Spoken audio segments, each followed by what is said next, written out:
Hi, welcome to Sabbath School Daily, where we have been studying from this lesson right here, God's mission, my mission. This week we're studying from lesson number 12, which has the title, Esther and Mordecai, and today is Sunday's lesson, which has the title, Captive in a Foreign Culture.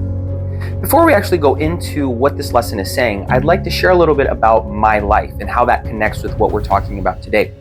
I was born here in the United States. I lived here until I was about 6 years old. Then my family moved to Canada, where we lived in Toronto for the following 6 years. And then when I was about 12, we moved to Brazil. My father was called to be the pastor of an Adventist university church, a campus church, a quite large Adventist university in the state of São Paulo in Brazil. And I lived there from when I was 12 to when I was 27.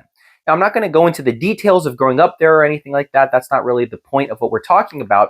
But I do remember that when I was 20 years old, I spent a year abroad in Germany. I went there to find myself. I don't really believe that humans have a self that's lost out there that needs to be found, but at least that's what I used to tell myself back then.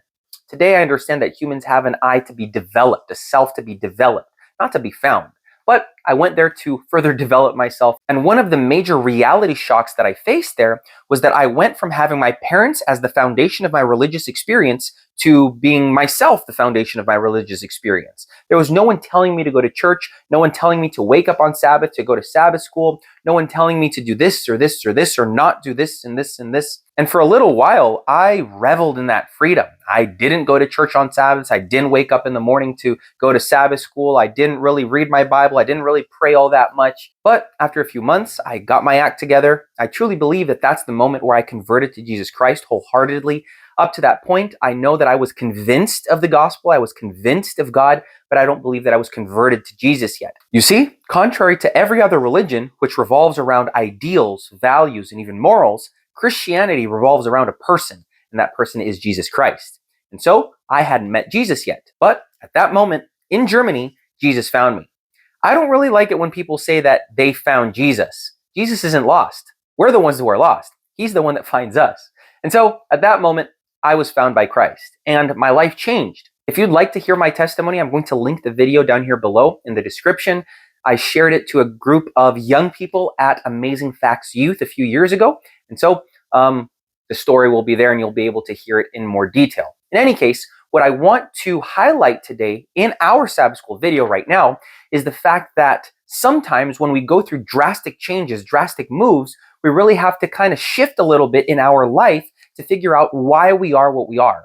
That certainly happened to me over there, where I went from my parents being the guardians and the foundation of my religion to myself having to discover and having to navigate through why I wanted to continue being religious and why I wanted to actually have a relationship with Jesus Christ for myself that wasn't based on the expectations of other people. Now, today's lesson is all about that because we're dealing with people who are going through a drastic situation of that kind. Here, they're going through something much more drastic than what I went through. Because these people right here in today's lesson, of course, we're talking overall in the week about Esther and Mordecai and their compatriot Jews, but today's lesson emphasizes Daniel and his friends and what they went through. After all, they're all going through the same experience of being expatriated to a foreign culture, to a foreign land. Israel had been conquered by the Babylonian armies, by Nebuchadnezzar, and they had been taken in exile to Babylon. Here we have Esther, Mordecai, and their people still in a state of expatriation. While several Jews had already returned to Israel, for some reason, Esther, Mordecai, and the other Jews around them had not returned. And here they're still dealing with the culture clashes. Think about it. For hundreds of years, their religion had been the law of the land. That's what the lesson is telling us today. They had lived in a place that was easy to be religious. It was easy to be Jewish. But now they found themselves in a foreign land where the laws of the land went up against them. They stacked up against them.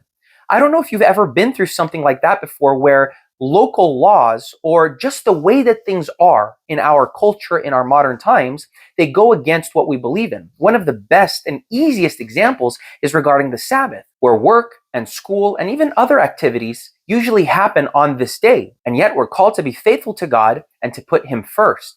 What does that imply? Look, I could tell you so many stories about people that I know of that had to fight against this reality. One such situation that I can mention has to do with the Brazilian schooling system. In Brazil, there's this national high school exam called Enem. I would compare it perhaps to the SATs or the GEDs or whatever those tests are like. It's a national test that qualifies students to move on to the next part of their schooling.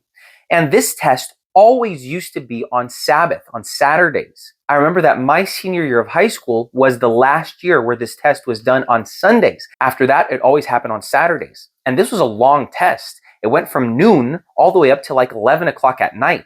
And so these students, they had to stay in these rooms and they were doing this test for the majority of the day. What did Sabbath keepers do? Later on, as a chaplain, a school chaplain, I remember that I would stay with the kids in their classroom for the hours of the Sabbath to encourage them and to be there for support as they waited for the sun to set. Yes, that's what happened. These students would go in at noon, and although sunset happened sometimes at 8 o'clock, 9 o'clock at night, they would wait all those hours of the Sabbath day, and they would stay in their rooms, sometimes without even being allowed to leave their chair, to leave their desk. Sometimes they were allowed to leave their desk and to socialize, but it all depended on the person that was there kind of overseeing them, allowing them or not allowing them to do that.